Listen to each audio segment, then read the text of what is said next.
Three Kings Day, Re Malo, and Sonia just brought us a beautiful gift. So if you didn't know, Jesus was not only a yogi, but he was an astrologer.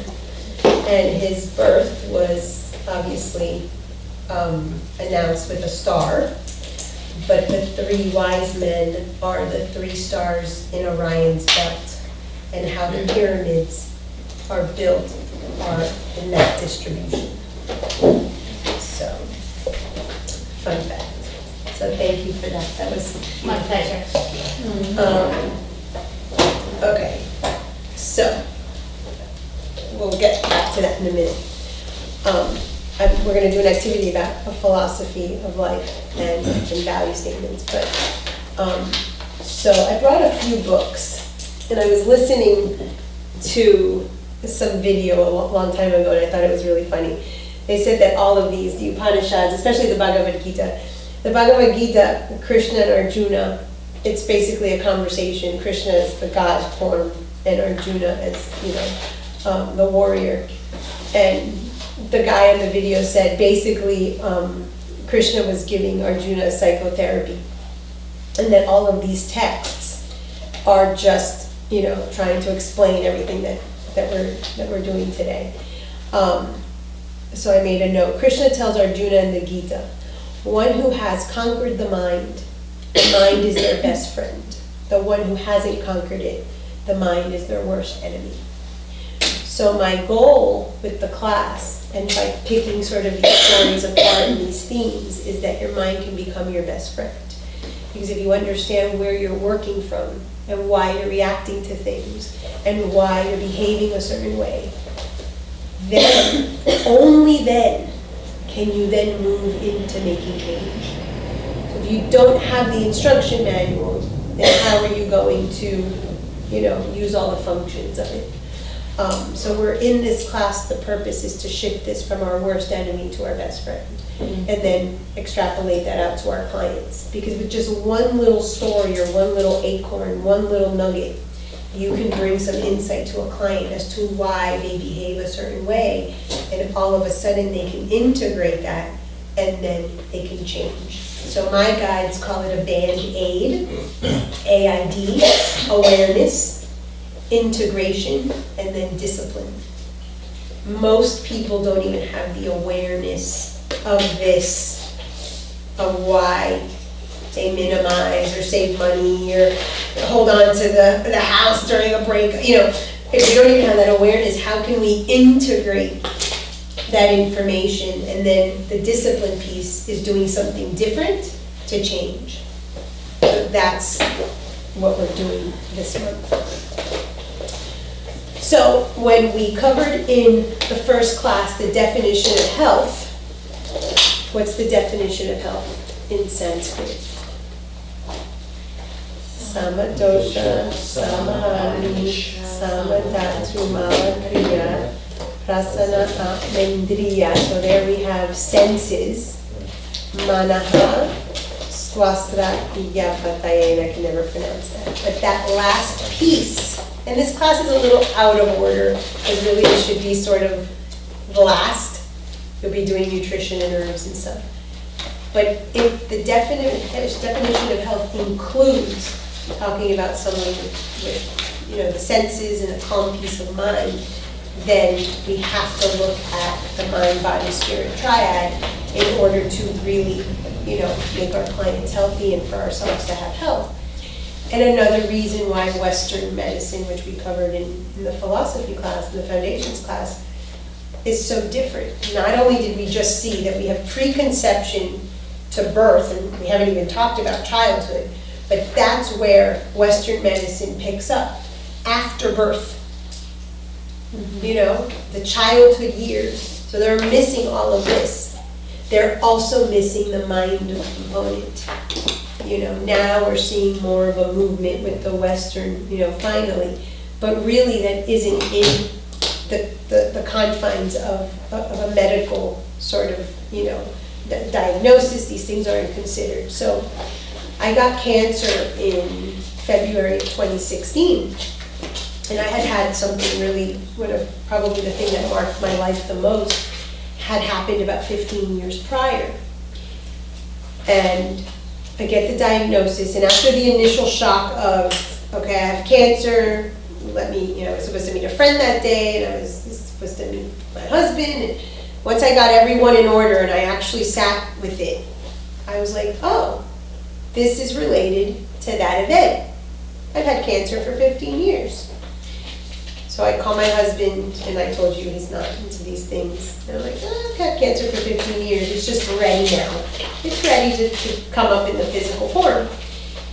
And thinks I'm nuts. So we go to the first oncologist, and the guy says, oh, you've had this for about 7 to 15 years. And he just looked at me like told you. And that's the real nice thing about Ayurveda. So when we start talking about when illnesses, and we will specifically talk about cancer, and it's an issue of an identity, it's a disease of the ego, then you can start to see that the mind is where everything starts, but then it slowly moves, just like in the philosophy, down to the Panchamahabhutas, which is the body. So that's why we, as a system of Eastern philosophy, have to talk about mind, body, spirit. We cannot leave one leg of the stool untouched. So this class is for you to bring that piece in even more so with your consults. Okay, so I want to do a little, do you want to grade the pretest? Mm-hmm. A little activity with philosophy.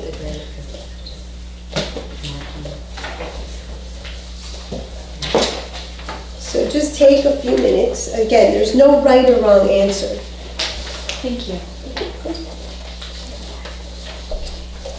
And write, what is your philosophy of life? Write that then. Write that. Friends. Yes. It should be in here, Mom.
Do you have your consent for the Syllabus? syllabus? And this is for my faculty file.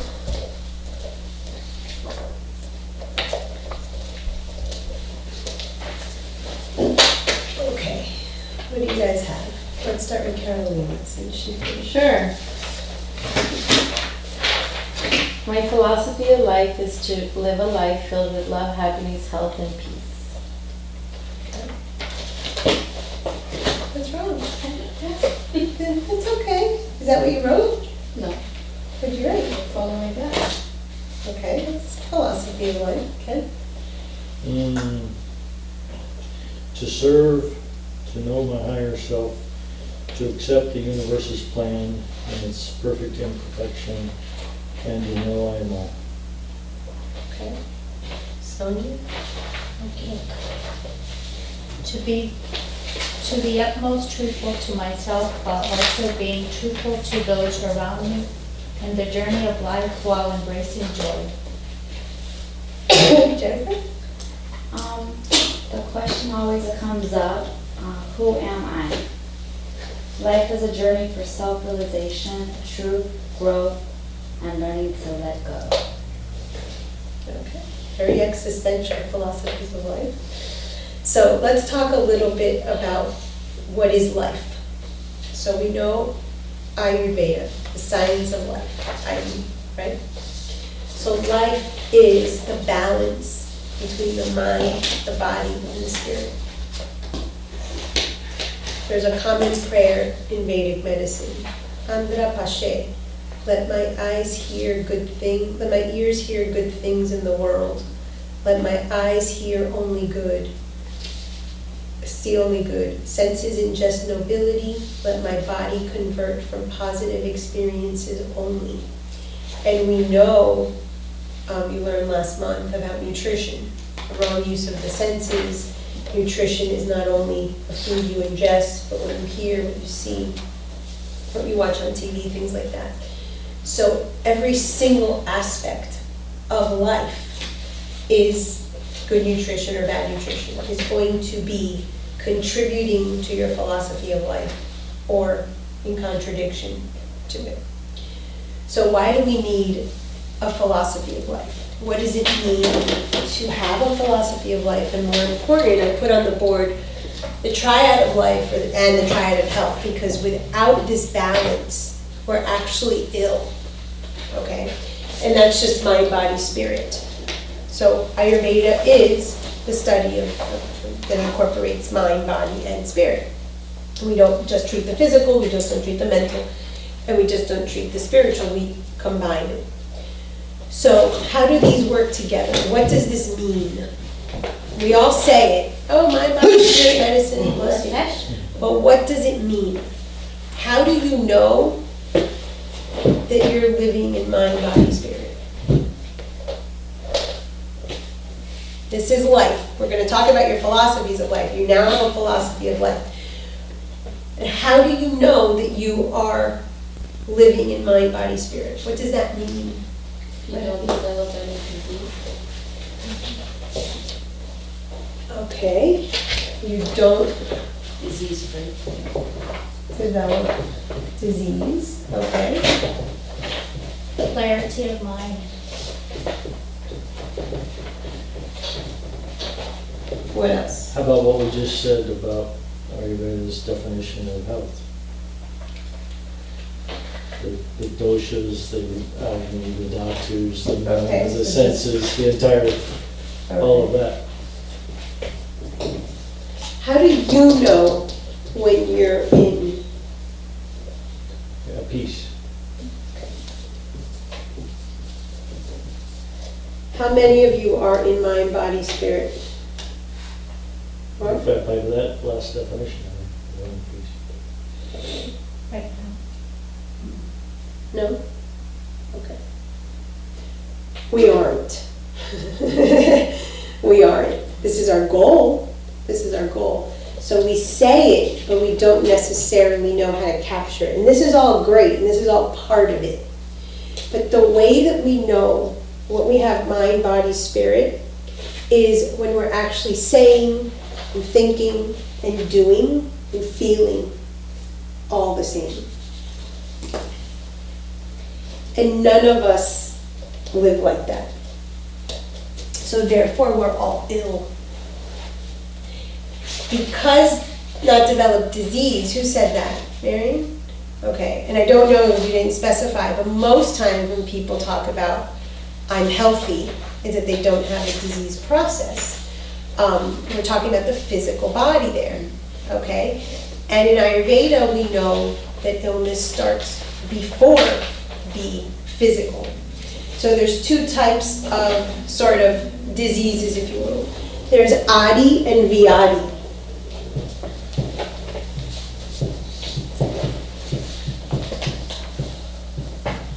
So this is when it's in the psychological realm, and this is when it's actually reached the body. So if I can tell you about who you are, and I know nothing about your childhood, according to Western medicine, after birth is when life sort of starts, if you will, and these experiences are formed. In Western medicine, the mind is like a blank slate, and the child doesn't really know, he's just acting on impulses and stuff the first months. And then slowly, there's attachments, research and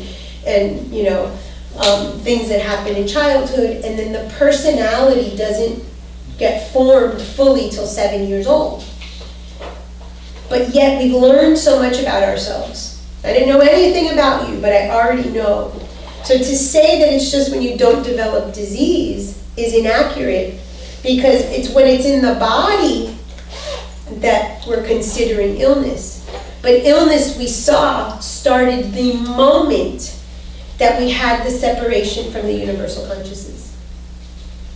At that moment, the disease already began. And what we are doing is perpetuating in our life that illness over and over and over, by what we say, by what we do, by what we think. And I'll just pick on Jennifer for a second when she was saying her thick crust, thin, her imagery of her fingers and saying thin crust. There, and why her fifth chakra. Fifth chakra is divine will versus free will. That's your lower nature, your higher nature. Do I say it, or do I strut up about it? It's that conflict of, do I want to do basically what my ego wants, or should I do what the divine will wants? So we can break it down to a bazillion different ways, but it's the same message. We all have illness because we're not saying and doing and feeling and thinking congruence.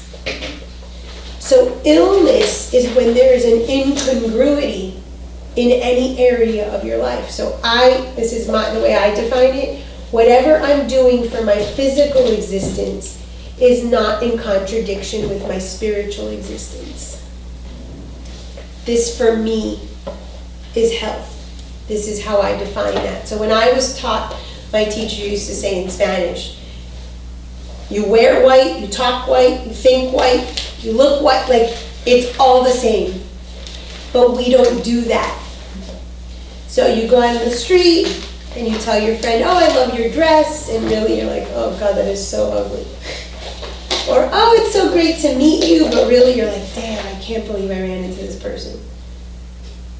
That's illness. It isn't these big things.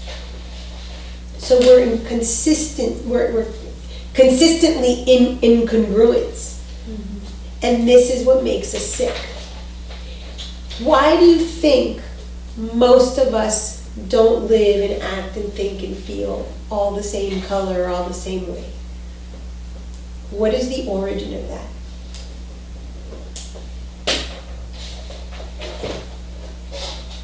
Think of an example. I'm sure something happened today where you said something you didn't want to, or you did something you didn't want to.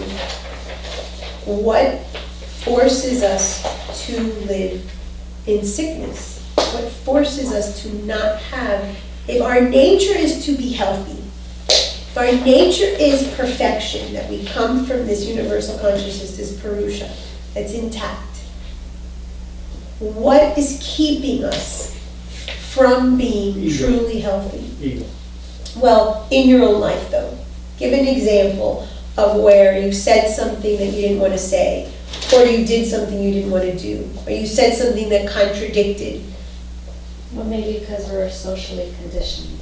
Okay, very good. That's one of the biggies. Where does social conditioning begin? Very young.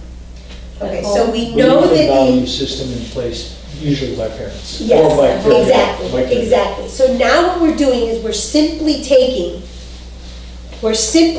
the separation. Okay, so we had the Purusha was to experience itself through Prakriti. We have this consciousness that now has a separation. We are now in the mind. So even though that's very, very abstract, we're bringing it to now here. Same exact thing. We get socially conditioned at the moment of conception, illness begins. That is why the parent's Prakriti determines the child's Prakriti. And they are already out of balance. Now in Ayurveda, the hope is, and in India, where a lot of people will do this, they prep their bodies for 2 years. They try to get all of their doshas in balance, and like you said, the definition of health according to Ayurveda. But that isn't the majority of us. And even with all that prep, we're still human, so therefore there's an imbalance. Even if it's the Prakriti and it's the correct balance for each of the paths, it's still out of balance, right? So at that moment that your parents conceive you, you are already given a state of illness, and your mind at that moment is created. That is the initial separation. It is not only the separation from the cosmic consciousness, which you know you are that and you're pure and that perfection. But what happens is the moment that your parents conceive you, all that is them, all that is their mind, all that is their beliefs, all that is their values, all is that their unmet needs, becomes your mind. So you have been dragging these samskaras, you've been dragging all of these memories, you've had all these past life experiences, and you chose the vibration of that womb with these two people so that you can grow and understand yourself. So your mind is a product of those two people. And what you do, what we all do, is we spend our whole life trying to fight the mind that we were given, the separation that was created at conception. And how do we do it? By lugging around a sack of values that we don't even know if we believe. And this is why we need a philosophy of life. And 99.999% of people walking the planet do not have a philosophy of life. That they know. Yeah. Because it was put in there by somebody. Right, but that's not their philosophy of life. That's the point. Well, they're using it as. Right, they're using, if they even have that, religion or whatnot. So when I got my diagnosis, I was like, I had to go to my philosophy of life. Like, what is my philosophy of life? I have my husband breathing down my throat, you need a double mastectomy. My sister, who's a doctor, you have to do chemo and radiation. I go to this doctor who says chemo and radiation and the lumpectomy and radiation is like ham and cheese, they go together. And I'm listening Ham to and these, cheese? that's the example that he used, the top guy at UN. Like this, ham and cheese, they go together. Like, you can't get a lumpectomy, not the radiation. So I'm listening to all these people, and I'm like, this doesn't sound right. I call this one crying hysterically. Like, what the hell? This isn't my belief. This is not. And so my sister, whom I adore, and she adores me, and she calls me day in and day out, and you have to, and you have to, and you have to, doctor. And I said, you know what? I'm going to do my Agnihotra, and I'm going to let the fire tell me. And then I'll call you. You're so crazy, you're so crazy. So You've lost it. my husband thinks at 34 he's going to be widowed, or 33 at that time, 32. My kids think that they're going to be orphaned. My sister, who became a doctor to save, thinks she can't save me. And I go, I do my fire, and I see clearly. The chemo and the radiation is not for me. My philosophy of life is natural medicine. I do need to have this tumor removed. I believed that. And I get out of that ceremony and I'm very clear on what needs to happen. Because I have a very clear philosophy of life. Not in every area of my life, but in this area of my life. I had always said that if I got sick like this, I would go to India, I would do natural medicine. Like, this has always been something that I knew. So when I'm actually forced with the decision, the choice, I have a choice to show up for myself with my philosophy or the philosophy of others, whether it's the medical establishment, whether it's my kids, my husband, my sister. And this is a grand scale thing. This is my life, right? But we're constantly compromising on our philosophy of life, on our values, moment by moment. Because none of us really have a clear idea of what they are. So how can we have health? How can we live a life of wholeness? How can we really measure up to that definition of health? How can we have life? We don't have life. We might have absence of disease, but we don't have health. We don't have life. If you do not have a philosophy of life that can be changed, that can go with your stages. This is by no means something that's rigid and dogmatic. That's the issue in part with religion.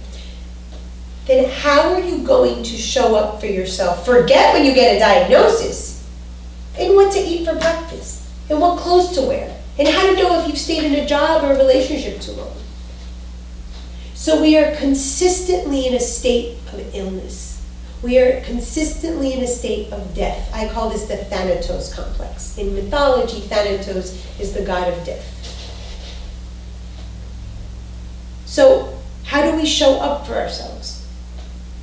We have to have a clear philosophy of life. Now, this is the beauty of spirituality. There are a ton. If you look, whether it's Sankhya philosophy, if you look at Hermetic philosophy, if you look at Kabbalah, the universal laws are the universal laws. The universal truths are the universal truths. They do not fluctuate. So I'm a person who, until cancer, kind of wanted to check out of this earthly realm. Wasn't my thing. Didn't want to be here. Wasn't really incarnating in my body, going through the motions. And one of the reasons was because you kill a man, you can get off scot-free, you can get life, or you can go to jail for 2 years. There's no consistency. There's nothing in this earth, right? We're just talking about the legal system that's supposed to be protecting us isn't consistent. But in the spiritual realm, whether I know the law or not, just like in the earthly realm, I am held to that law.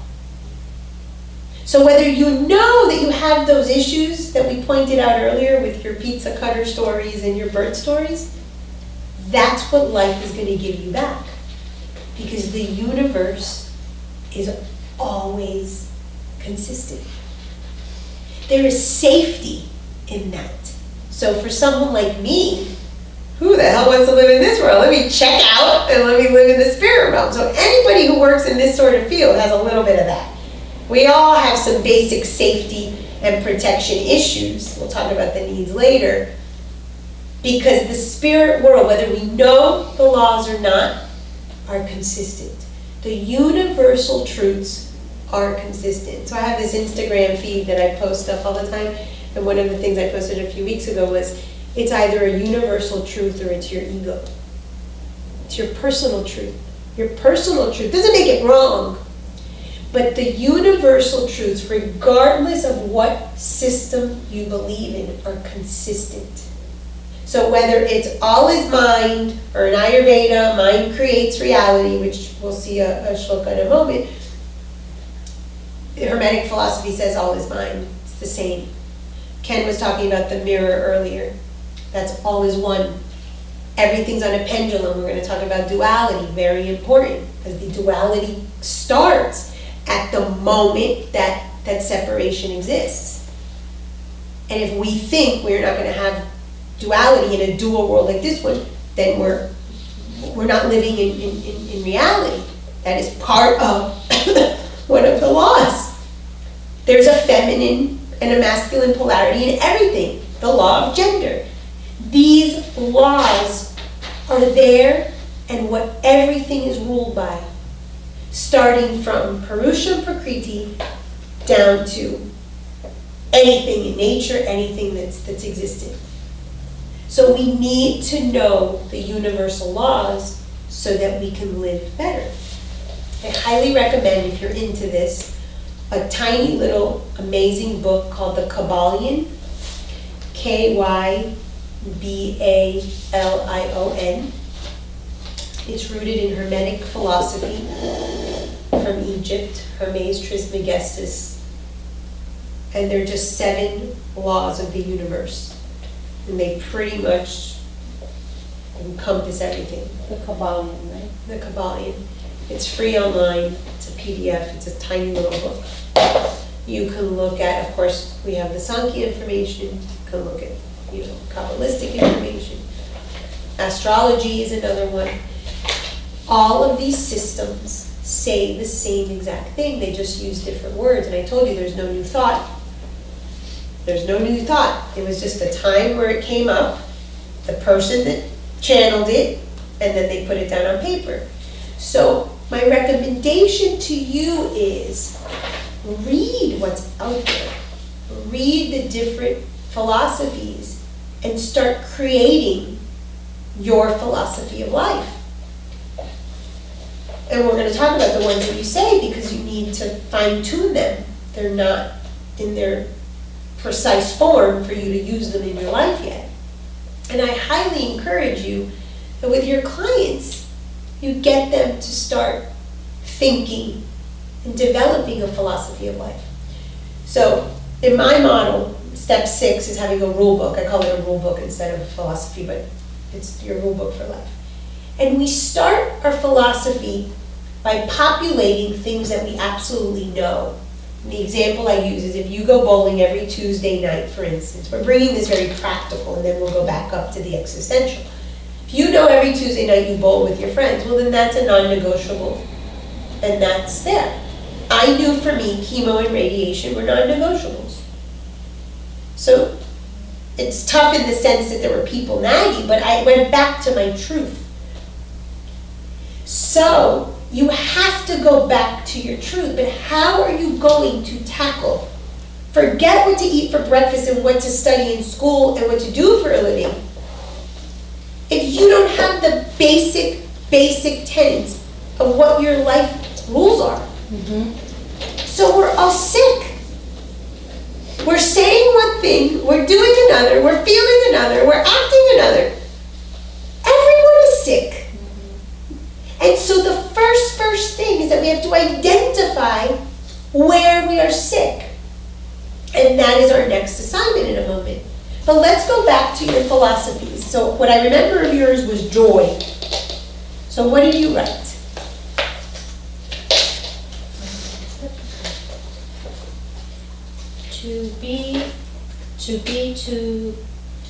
To the utmost truthful to myself, while also being truthful to those around me in the journey of life, while embracing joy.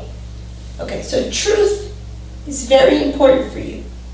Yes. Okay, so right there, she said it twice. Yeah. Truth is very, very important. That means that in her psyche, there has been lack of clarity, inauthenticity, probably duality. You yourself, but others in your life, said one thing and did another.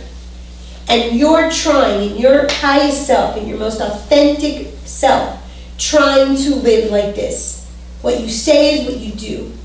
A life of integrity, having character. That means it's somewhere that hasn't been modeled. Most of us Mom said do something but didn't do it herself, or dad said do something and didn't do it themselves. That's most of us. So what is the issue with the clarity and the truthfulness in your life? Where is that lacking?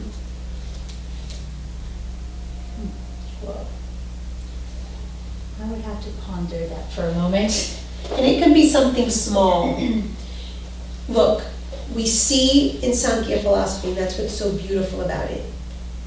First of all, it allows for the reality of duality. All that is happening here is duality. You have a difficulty accepting the duality of this world. That is all in a nutshell of what you've written. How can I find peace, joy, happiness in a dual world that's not consistent, like my example of the law? That was a big thing for me. I agree. How can I hear this in my childhood, for instance, but I was shown something else? It's do as I say, not as I do. That thing, a lot of us come from that, where our parents didn't show up the way they wanted us to show up. You know? So, you want to think of something small. It could be you told a friend, I'm going to call you in 5 minutes, and you never called him. So where are you not truthful?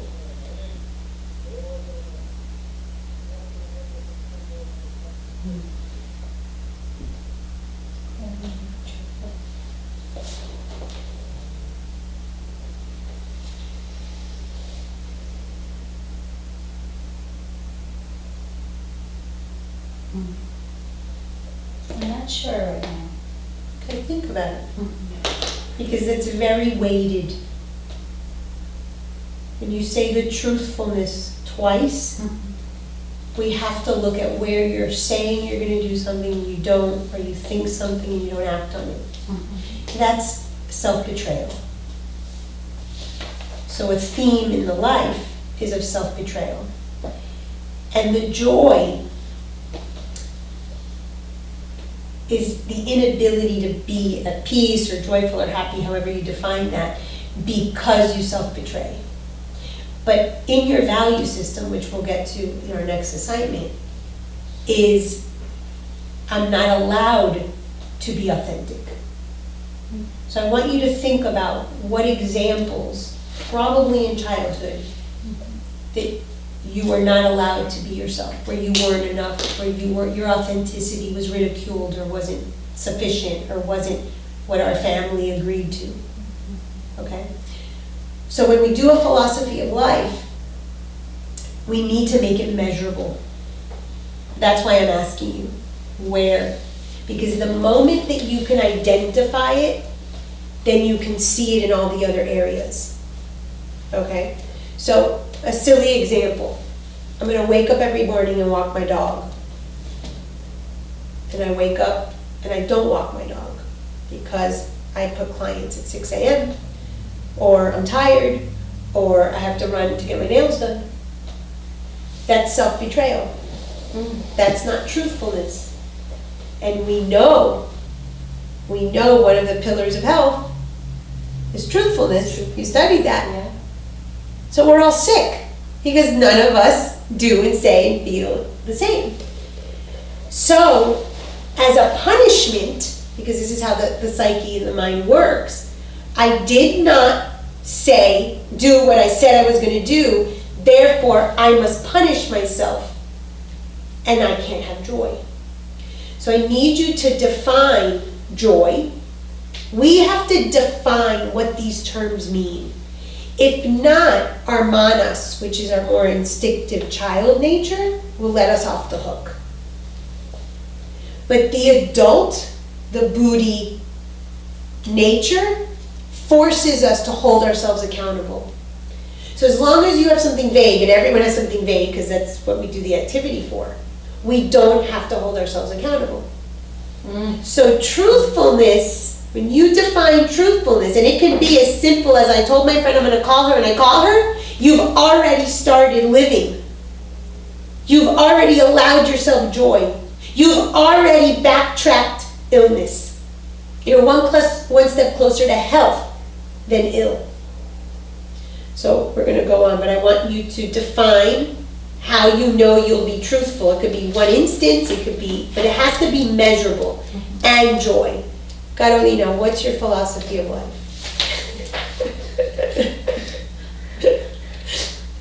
Happy New Year! Mine is pretty vague. Well, maybe not. Philosophy of life is to live a life filled with love, happiness, health, and peace. So what do those mean? So love, Happiness, happiness, health, and peace. health, and peace. So elaborate on it. Okay, so we want to define them, first Okay. of all. We have to have these in defined terms. So Okay. if not, how are you going to measure them and know that you're doing it? Right. But those terms are extremely optimistic. Therefore, in her psyche, she doesn't want to look at the negative. She doesn't want, let's live rainbows and unicorns. And I don't really know you guys. I'm just telling you what you're saying behind your words. Okay? So that's a level of pain that is very, very deep that you are scared to enter. Okay? And if we know, all we know is about her birthing experience, none of those things were there. So this is an important thing. You remain untruthful, super optimistic even though there's pain, etc., etc., etc., because of loyalty. Who am I to have any of those things when we're just going to the parents for a moment? That's where we come from. If our parents couldn't have it. And so we are continuously perpetuating the pain because then that's our loyalty card. Anyone belong to Costco? You get a card and you're a member. You each have a loyalty card, a loyalty membership to the pain that is your family, your ancestry, your parents. That's why in the Chitta, we are dragging everything, past, present, and future. You don't need to know who your great-great-great-great-grandmother is, but you are still carrying that pain. And a lot of times in your family, people might have said, oh wow, you look like so-and-so. The memory of that person is smacked on your face. You have their nose, you have their ears, so you think that that's where it stopped? You don't think you have their mind also? You don't think they have your pain and their subconscious? Of course. We don't let it go. We perpetuate it. So those terms, the energy that carries, is let's look at the surface. But it doesn't work that way because the equal pieces don't exist. Everybody doesn't get the exact same piece of the pie. And as much as you would like to believe that, it ain't true. So therefore, that's in your psyche. And so you have to go deeper into the pain. And that's duality. And we're going to do an activity with duality. If she writes happiness, is that one of the words? Happiness. Then you have to write the opposite word. Sadness. Because that's there. So when I define these terms, do you want me, what my own definition is? It's your own definition. Okay, my own definition. It's your own definition. Okay. But that one's pretty obvious to me. Because if there's happiness, there's sadness.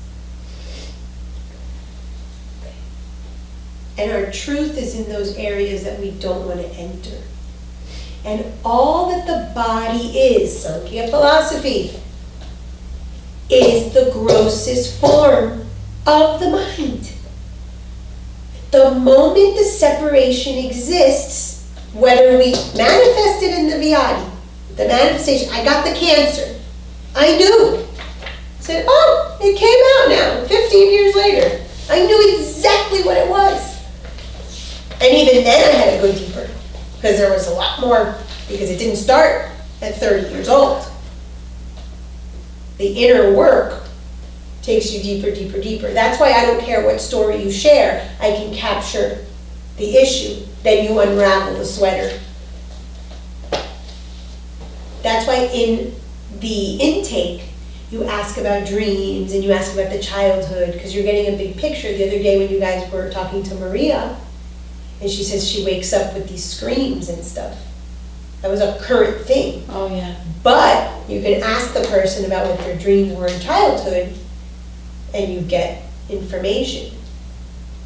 Because the essence of that pain, that seed, at that moment of separation, hasn't shifted. But we're wearing all these different masks. Oh, yeah.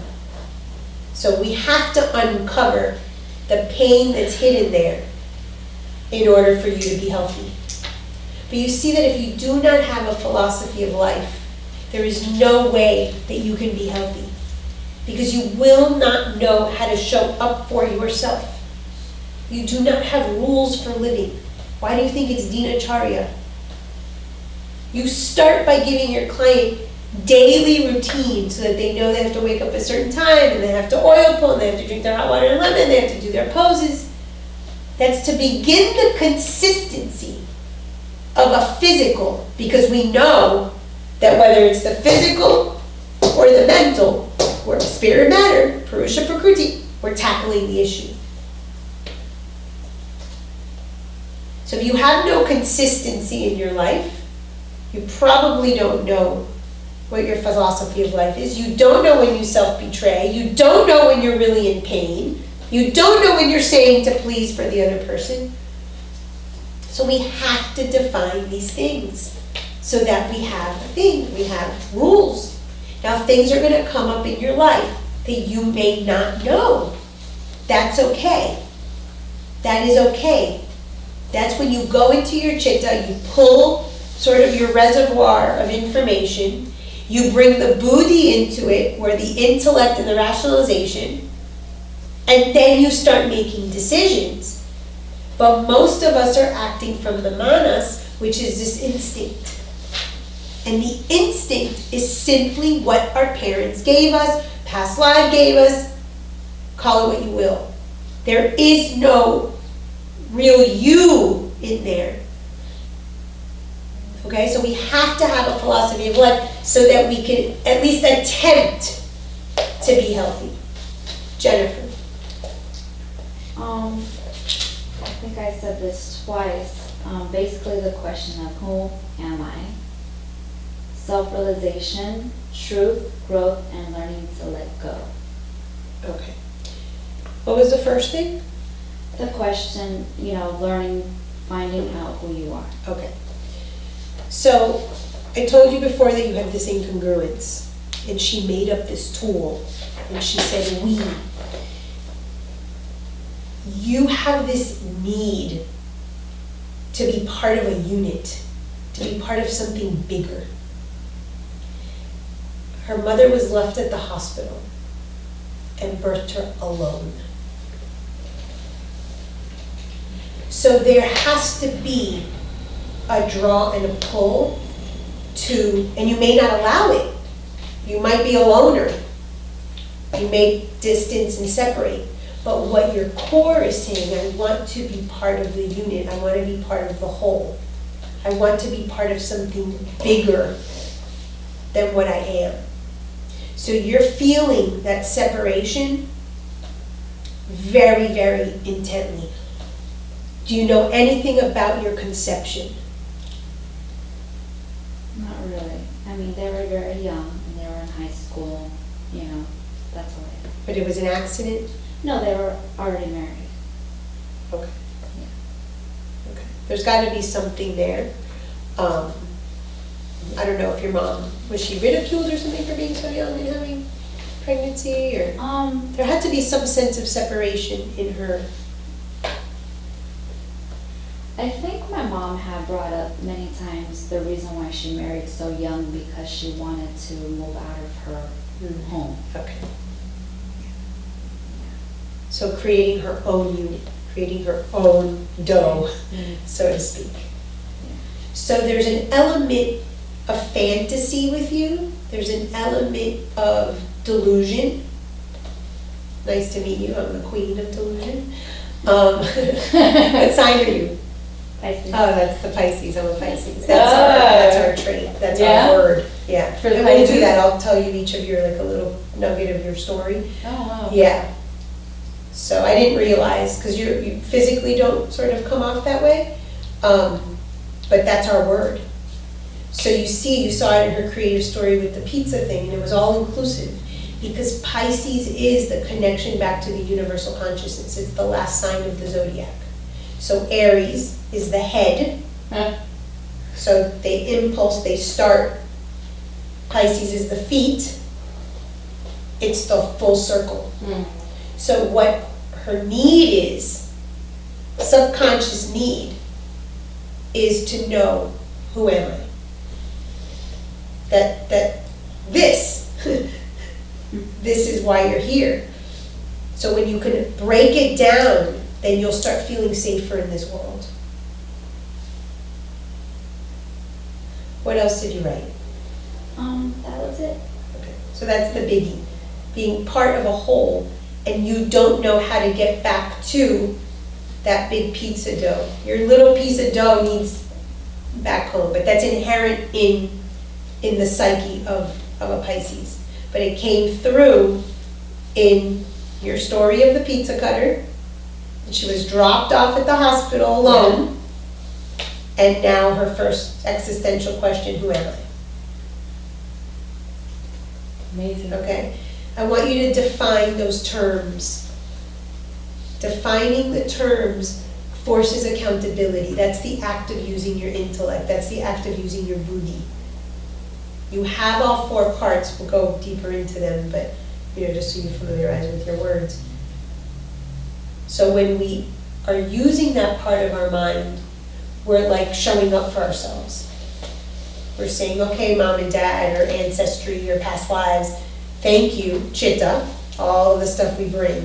But now I'm going to use my reasoning intellect, and I'm going to hold myself accountable. I'm actually going to do what I said I was going to do. Married. Follow my gut, follow my intuition, so that means I'm not going with my intuition. Okay, well, you started with that you don't have one. Not formally anyway. Okay. And it's sincere, because you don't have one and you're like, I'm not gonna make it up. And then you went a little deeper. And then you said, follow my gut. What does that mean to you? Be true to myself. How do you know when you're true to yourself? I don't. Okay. Okay. And that's why you don't have the philosophy of life. You have the logic. You have the tool, you know the railroad, but you've never been to the Christmas village. Okay. So the way to start is what happens, and again, in small things is where we show illness. Does not have to be the cancer diagnosis, people. It is in the small thing, the moment I self-betray, the moment I say I want something and I don't want it, that is illness. That's where it's beginning. Remember, the whole process of when it comes down to the Pancha Mahabhutas is just when it gets to the body, but the illness started way, way up. So where are times that you say something that you don't want, or where are times that you do something that you don't want to do, or vice versa, you don't do something that you want to do? I do things I don't want to do all the time. Give one example. My job. Talk to me. I already did. But they weren't here, because I'm going to Yeah, use your that's example of the weight. You have a 30 pound, 28 to 30 pound weight gain. And I was just talking to her this morning. So you do things at work all the time you don't want to do. Give one example. This is your illness. Yeah. This is the Well, thread to the cancer. I signed up for one thing and I got something else. So I signed up. Okay, stop right there. I signed up for one thing and I got something else. That is victim. One of the ripus, we're going to go through the enemies of the mind. That is a big, big thing. We live as victims. Okay? We are not victims. In Ayurveda, we know that we have chosen this womb. We know we have chosen these parents. We know that we have chosen this story.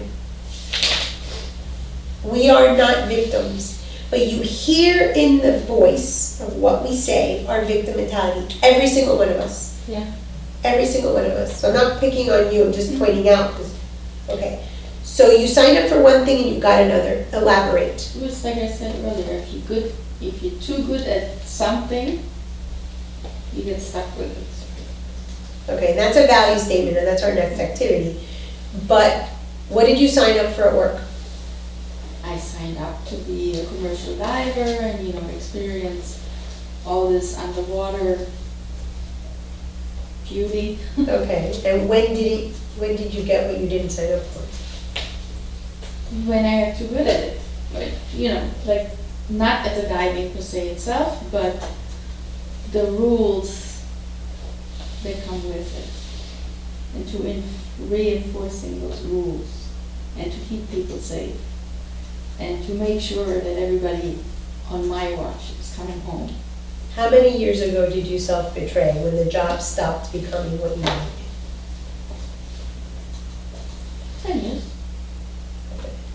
So for 10 years, you've been doing what you don't want to do. That's a massive illness. She had cancer. That reached her physical.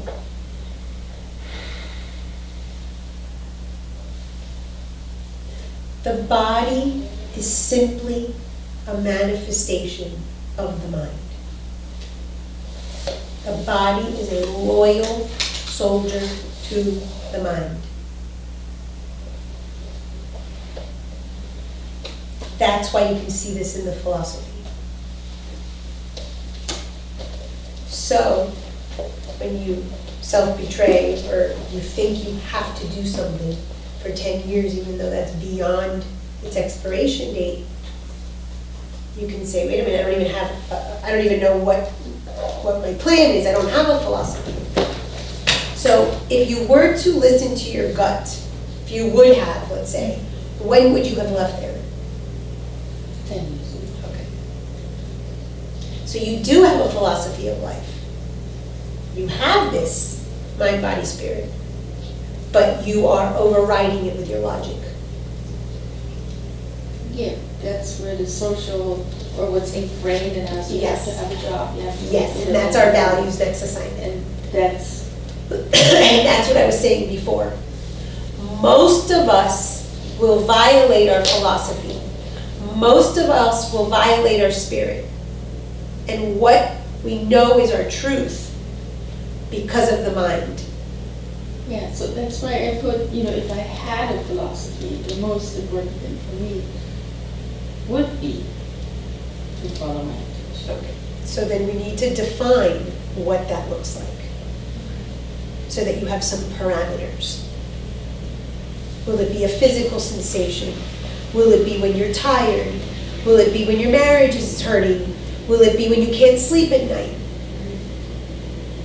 So that you can start recognizing how that gut appears. But your logic is overriding your spirit.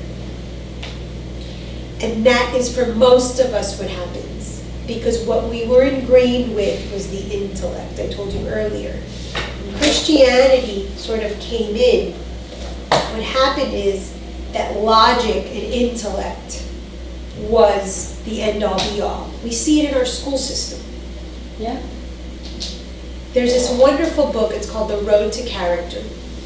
And he talks about, it's by David Brooks, and he talks about two things: resume virtues and eulogy virtues.